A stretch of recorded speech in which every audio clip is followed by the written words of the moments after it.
This is a beautiful song. It's a lullaby. And it's a lullaby that very likely my mother sang to me when I was a baby. It was a time when Jews were being taken out of their homes. And we were being taken away, not we, but my people were being taken away and never heard from again. Yeah, despite it being summer, things became cloudy and airplanes started appearing in the sky, and people began avoiding each other and beginning to fear of something impending disaster or We something. really didn't know what Nazism was, how much Hitler hated Jews, how determined he was to kill them all. We didn't know that. And the regulations started to come. At first, it meant giving up all your gold and silver. Then regulations came that you could not travel on the trains and buses. In a rainy Friday morning, without any warning, I went to sleep Thursday night under the Russians and woke up Friday morning under the Germans, marching in to the city.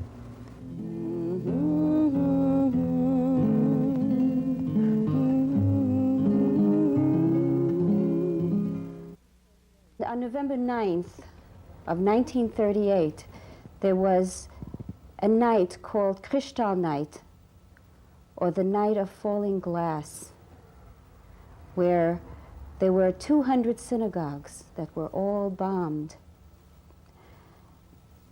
As I said, many Jews were taken away, and we never knew what happened with them, but they were actually killed and tortured. And it was at that time when my father decided that there was no hope of staying in Germany. I was just a little baby at that time. And we went off on the ship, sailed across the ocean, and we thought we were going to come to freedom. Well, it didn't exactly happen that way, you see, because we were only allowed to come into Cuba, we thought. And for 10 days, there were 937 Jews on that ship. For 10 days, we were not even allowed to get off the ship. And many people were very, very desperate. Some wanted to take their own lives. And well, to make a long story short, we had to turn back. Of course, we did try to get into other ports, but we were not allowed. And so we came back to Europe. My family and I were sent to France, where we stayed. We stayed in a little town called Naï. And I remember France, and I remember that day, that morning, when we were arrested by the French police. Why were we arrested? Well, we hadn't committed any crimes. We were Jewish, and so the police came, and they took us away. And they put us in a camp. The name of the camp was Gurs, which was in the southern part of France. And I have some memories of Gurs. My father came in from somewhere, I don't know where, and he said to me, "Come on, Judy, let's go for a walk." And so I took my father's hand, and we walked out. My mother, I remember she gave me a little kiss on the cheek, and she said, "Bye-bye." And we walked out. And we came to a place where it was a lit room, I remember that, and there were perhaps 3, 4, 5 people. I don't know how many. And one of them handed me some hot chocolate. Now, I remember this because it tasted so sweet. I still can taste that hot chocolate. And I remember someone calling me on my right side, I was holding the hot chocolate and sort of telling me, look at this, look at this. And I was looking at something, I don't remember what it was, and I heard my father's voice saying, just a minute, Judy. He let go of my hand. Shortly after that, I felt my hand being taken up again, and when I turned around, it was someone else. You see, my father disappeared. I never saw my father or mother after that because they were killed in the Holocaust. One day, we got an order from the Nazi authorities that said that all Jewish families must meet at the railroad station at a given time, on a given date, to be, and the word they used was resettled. My father had grown a little suspicious. A little bit of suspicion, I find, is very healthy. And he said, we are not going to be resettled. We are going to run away from home. My grandfather, my father's father, would not run away with us. He said, I am an honest man. I have never done anything wrong to anyone. Why do you think that someone would do harm to me? It doesn't make sense, he said. And it didn't make sense. And he chose to stay behind and to go to the railroad station on that day. In our town, he was the only Jew who showed up at that railroad station. All the others ran away. He died. I was now 8 years old. One night we packed our things. My mother and father carried little sisters, and I was a big sister, and I had to walk with a little package on my shoulder, and we ran away from home. But we had nowhere to run to, and we had no place to go. So we went into the fields, and the fields had been newly harvested. Whatever was growing had been cut down and had been piled up in huge stacks. So we dug holes in those stacks and we got into them. These people that used to come to the fields and give us information, one of them was a man with whom my mother had gone to school when she was a little older than you are. They were classmates. He was a Polish Catholic. He would come very often at night to give us information, to bring us some bread and milk because we had little children with us, to just talk. And my mother was a very, very courageous lady. She was gutsy. And she got the notion of asking this man to hide us. And she asked him to. And of course, when he first heard it, he said, please, you don't know what you're saying. Don't ask me to do something so impossible. We turned over everything to him and we went to his house.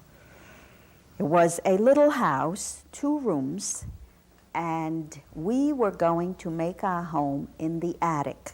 It was a little tiny crawl space. It wasn't an attic like you sometimes know of, but a little crawl space where the farmers kept hay in the winter for their livestock, for their cows and horses. And this was now going to be our home. We all got up there. Once we were up there, the trap door was locked. The ladder was taken away so that his children couldn't come up there to play and find us there, because it would have been very dangerous for the children to know that there were Jews up there, because they might talk. And if they talked, we would all be finished. In that 2-year period of time, things got very, very bad. Our farmer ran out of money to feed us, so we began to look like the skeletons that you see who survived the concentration camps. We were up there for 2 years without washing or bathing or brushing teeth or anything, so naturally we had lice and boils and all that kind of thing. Our toilet consisted of large pots that the farmer gave us, which he took care of every night. He gave us food every night, or whatever he could afford, which was very little, and he took the waste down every night, and He removed the ladder again so that no one could get up there. At this time now, parents had to decide what they wanted to do with themselves and with us, whether they wanted their children to be hidden in the woods or put away somewhere, or to go to the ghetto that was definitely meant to be destroyed. We entered the forest. We immediately began building tents out of trees, branches that were torn down and bent against the tree trunks. And within days, we joined the animal kingdom of the forest. There were times that we had nearly lost all hope. We had run out of food. We were miserable, cold, without hope, without friends, without contact to the outside world. We became very desperate, and in our effort to survive, we took to robbing trains. And this was done mostly by us youngsters because we were light-footed. And during one of these episodes of holding up a train, we realized to our despair that rather than having a train with food and supplies, we held up a train returning from the Russian front with the Russian prisoners. We didn't mind liberating them, but in doing so, suddenly we were an armed camp. I was 9 years old by now, and my parents realized that I have probably grown to manhood or the full size of a partisan. This is a fighting underground person. When the German convoy came into the forest, and we were in this small village that was at one time housing the workers of a sawmill, my mother became sick and remained in the village. And when the German convoy came close, every one of us ran, and those that were sick and those that were unable to or were completely unaware of what was happening were caught in the village, and the Germans never let anyone out. They simply set fire, machine gunned everything that moved in the village. And when we came back, we just found ashes and some human bones, some of those probably that of my mother. We were required to wear the yellow star sewn to our left side over the heart, and any child from the age of 6 years of age was required to wear the star. And this is what it looked like. It was a yellow star with the word Jude or Jew written on it, and it had to be stitched to our clothing. In fact, you still see a thread that we ripped off at the end of our liberation, and that it proves that the stitches are still there, that we ripped it off. And this was the star that I wore as a 6-year-old walking around on the street. The children often made fun of me, and I was quite afraid to walk around with it because I was branded, and I just could not understand why me? Why was this happening to me? I became number 131-408. And I remember I had a little Dutch boy pin on my coat, and an SS man came, and he ripped it off me. And he said, "You won't need this where you're going." So my mother saw that it was off, so I told her that it was ripped off. But the thing that I kept, which meant perhaps more than anything else to me, was my doll that I carried in my arms. And this was a gift from my grandmother, and I still have her today. This is my doll that I carried through the camp in my arms. And I remember at the same time at the inspection that also an SS man took her head and lifted it up to see if I was carrying anything inside her body. And seeing that I didn't, he decided I was making a fuss by that time already. I did not want to part with my doll. And he said, "All right, let the kid have her doll." After 2 days, we arrived in a town called Bauschwitz. And The doors were open, and we were welcomed right away by the SS with screams. Get out, drop everything, and march. So we dropped everything. In fact, my doll, incidentally, had a little knapsack on her back, just like I had one.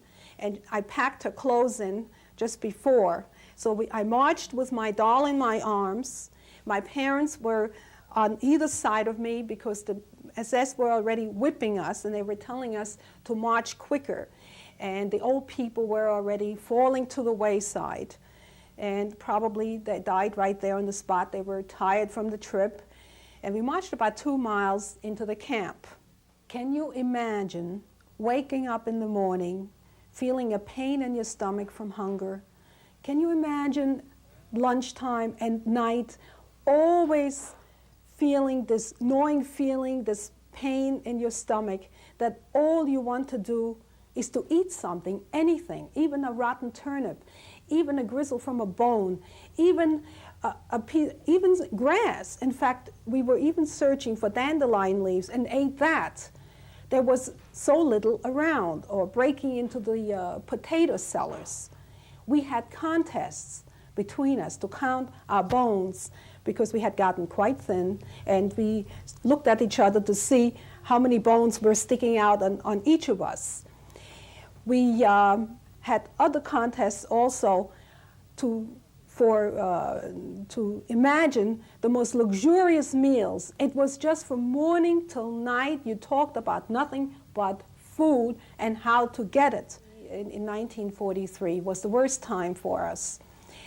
My best friend left at that time, and that was very traumatic for me. She had exactly the same doll that I had, and before she left, she said, "I'm going to give you my doll's clothing." And her mother had made some clothing from rags for her for birthdays and so forth. And she gave those clothing for me to safekeep for her. Of course, she never made it, and she died just before her 10th birthday in Auschwitz in the gas chambers. We heard an announcement. All Jews must go immediately to the nearest synagogue. And in minutes, this great, beautiful synagogue turned into a stable where human beings suddenly became animals, frightened, standing one near the other, not having even a place to move. My father stood near the pulpit, and one side my mother and my sister, and the other side near him I stood. He didn't say a word, no talking. And people were screaming and crying, and we didn't know what the next moment would bring. Half an hour, and so the hours passed. Night came down. And Saturday night, as you know, it's the Sabbath, and my father took a prayer book and started to pray the evening prayers. And then again, waiting and waiting and waiting. All night long, you have heard screaming, children crying, and people fainting. And we didn't know what will happen. Suddenly the sun rose.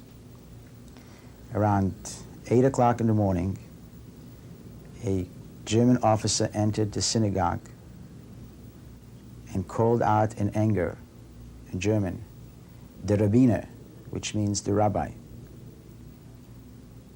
And then my father stood there with a prayer shawl on him, and he just turned around, looked at my mother, looked at me and my sister, took out from his coat a family picture, left it with my mother, and turned around to go to the door. And we followed him. As we came to the door where the officer stood, he says, "You leave, you go out, and your family has to stay here." We started to scream. We wanted to go with my father. The door opened, and in the courtyard of the synagogue, there was a fence.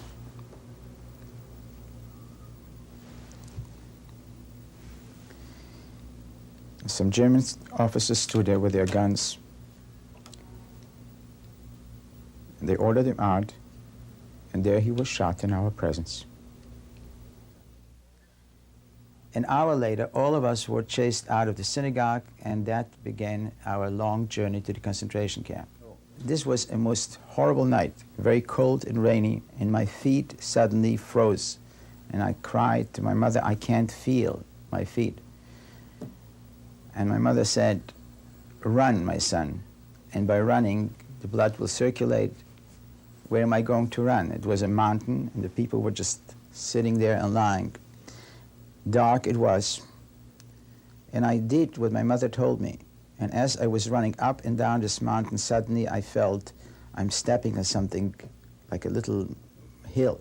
And every time I fell, I didn't see, I didn't know what it was. It was soft, like irony. I was doing this all night long, and sometimes my mother would take my dirty little feet and put them under her arms to warm them up.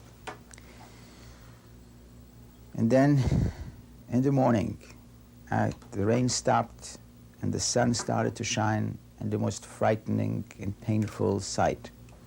Hundreds of people were lying on that mountain, half frozen. Later on, we knew that we were chased to a concentration camp in the Ukraine. And one day, in the concentration camp, I suddenly, walking around and trying to pick up something to eat, in a very cold, snowy day, I saw something that was the ugliest thing and the most frightening thing. It's a skeleton, thin feet, 2 feet like 2 bones, she was having this human being, going with 2 canes and wrapped in dirty, filthy rags, and 2 magnificent eyes. And by instinct, I just turned around to look at it. And she turned suddenly her head towards me. She had no hair. She probably survived typhoid fever, and she lost the hair. And just by meeting, our eyes met, and I turned away right away. She turned away. I'm sure, I could swear by it, that this was the little girl that I loved so much, and she loved me. She ran away. She was embarrassed. And these eyes haunt me till now. Then came the next blow, when a German soldier with a Jew came and picked me up when I was lying near my mother and the sister. I was the youngest one between them to warm up. And there we were lying in the winter night.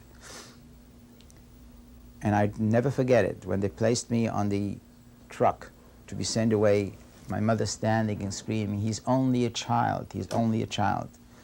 And her hands like this, and the truck left with me in it, and she stood there screaming. I was taken to a labor camp near Odessa, building bridges. A kid of 9 years at that time, building bridges. And I was more bones than flesh. And here I came, and they gave me a wheelbarrow to start wheeling a barrel with cement. Now, it's understood that I couldn't do it. I just picked it up, and the Nazis were standing there and laughing. And suddenly, one Nazi came over with a stick and hit me in the back. If somebody would do it to me today, I would probably break my spine, and I would be a cripple for life. Don't ask me how. I don't understand it. I don't know. I just picked up that barrel and started moving it. And for hours and hours, I did it. And this is the poem that I wrote into my little book. I wish I were a little bird up in the bright blue sky that sings and flies just where he will, and no one asks him why. The farmer put his family to sleep and came up to the attic, and he said, it's over. The Russians are here. You are free to go. But we couldn't. Because if you don't use your legs for 2 years, they won't walk. And if you don't use your throat for 2 years, because we never made a sound up there, you can't talk. And then the next morning we found we couldn't bear the sunlight, because for 2 years we were almost in total darkness. I enjoyed living in France. I felt a lot of love from these French people. They protected me. They risked their lives for me, because if the German soldiers had found out that there was a little Jewish girl in their household, I can assure you they would have, they put their lives on the line for me. When we were freed in 1945, the first thing, the good thing that I remember, one of the soldiers who came in, the Russian soldiers, gave me a big piece of black bread with butter on it, yay high. It seemed like a mountain of butter on it, and it was the most delicious bread and meal that I would ever have in my entire life. That taste of fresh bread and butter, the first time in 3 years, was absolutely scrumptious. And here we are, survived the worst that such an educated, barbarian Nazi regime could produce. And we have no fear that our generation, our children, will remember this and will be strong enough to not only survive, but to prevent such monsters from ever getting up again. If there are people listening and at least remembering, I said it so many times to myself and to others, pick a name, any Jewish name. Could you imagine 1 million children? Pick a name of a child and adopt it. Read up about it. Say a prayer. Do something in memory of a child you wouldn't miss. If it's Jacob, if it's Janie, if it's Sarah, any name you would miss. And there are thousands of them that don't have anybody to remember them. I don't care, Jewish or not Jewish. Any religion. Pick a name of a Jewish child and just adopt it in your memory forever. That is an act of kindness.